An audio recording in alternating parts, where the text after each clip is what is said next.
A couple of days ago, we talked about these vocab words. We had clarinet, hist, brass, hem, crosstown, spectrum, trumpet, eggplant, and peppermint. Some of these words don't need an explanation, but the other ones do. And in order to get those, we're going to do what we did yesterday. We're going to work out the words by figuring out the words around them. We call that inferring. We use the sentence in its context to work out what the word could mean. So let's read the sentence down to the squiggle. We saw a band with a brass trumpet, a black clarinet, and a set of red drums. Well, straight away, I can see a trumpet. I know what that is. I see drums. I know what that is. I see the word band, which helps me out. So I'm going to infer that the word clarinet, using the words around it, probably is a type of instrument. I can also check and confirm that with the picture. And if I get the book, I'll see that I'm right. Because if you look at the picture as well, it confirms that that is actually what it is. Here, trumpet, this must be the clarinet. What about the word brass? Well, I'm going to say because brass comes in front of trumpet, it must mean the type of trumpet it is or a kind of trumpet. But this is where I have to also ask someone. Brass, if you don't know, is a type of metal. And so it's the type of trumpet that it is. And then finally down here, her dress had yellow and pink ribbons on the hem. Well, I'm going to need to think about what that means in context. So, yellow and pink ribbons on the hem. I need to go to the picture. I need to take a look at it. And I see that down here, you can see that she has yellow and pink right at the end of her dress. You see? So I'm assuming that the word hem must mean where it's kind of connected. And if I ask an adult, I'll find out that that's right. Take a close look at this picture. What do you notice? That's right, there's a scary R, and he's controlling all the vowels. That's because those are R-controlled vowels. Now, in all of these words, I can see examples of R-controlled vowels that are in the story today. And you may notice that whenever you see a vowel in front of an R, the R gets to control it however it likes. So the word peppermint, where do we see the sound, the R-controlled vowel? That's right, ER. You'll see here that ER makes the sound So down here, this would be the same. Her. Peppermint, her. What about here for peppers? That's right. Again, it controls the sound of the vowel. So would that be the true for an O sound as well? For the O sound words that are controlled by vowels or by R's? It would be. O-R. Or. O-R. Or.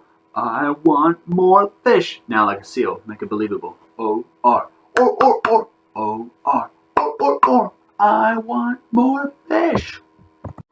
Here we see O-R makes the sound or for door. O-R by itself also makes the sound or. And when you see it in the word horse, it's the same. Or horse. Down here, this one's all by itself, is the sound A-R-R.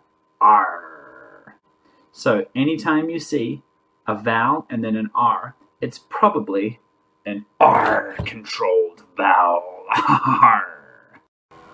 This book is wanting us to understand what we think the word vivid might mean. And as the story goes along, it builds an idea of us of what vivid is, or for us of what vivid is. So I want you to think to yourself, do you understand what the word vivid could mean so far? What are some ideas? Pause the video and talk about it with your parents. So let's talk about what it means.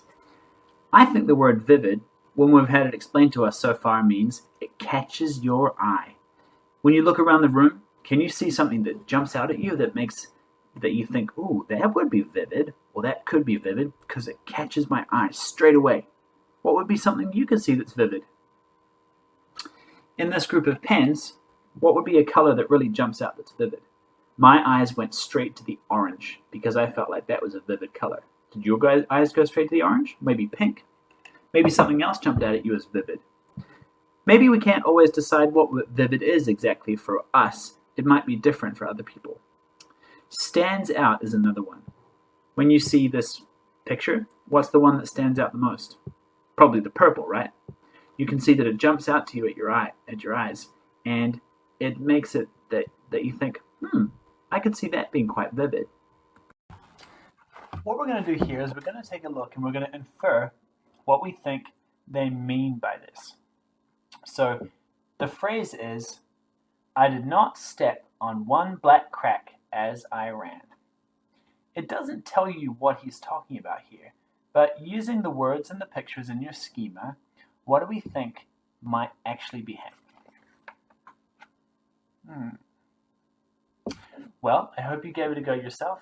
I'm thinking that it's probably that he's playing a game. Like when you run down the hallway and you try and jump on all the squares. In the same way, he's probably playing a game here. Now, does it tell you that? No, you had to infer it. Nice job. P-U-R-P-L-E like boysenberry jam. P-U-R-P-L-E as purple as a grape, man. P-U-R-P-L-E like boysenberry jam. P-U-R-P-L-E as purple as a grape, man. Next one goes. B-L-U-E, that spells blue. Ocean blue, sky blue too. B-L-U-E, that spells blue. Raindrop blue. B-L-U-E, that spells blue. Ocean blue, sky blue too. B-L-U-E, that spells blue. Raindrop blue. G-R-E-E-N, green as a little leprechaun is. G-R-E-E-N, a fat caterpillar is green. G-R-E-E-N, green as a little leprechaun is. G-R-E-E-N, a fat caterpillar is green. Okay, now it's time for you to go and read My Vivid Town by yourself. Give it a go. Happy reading.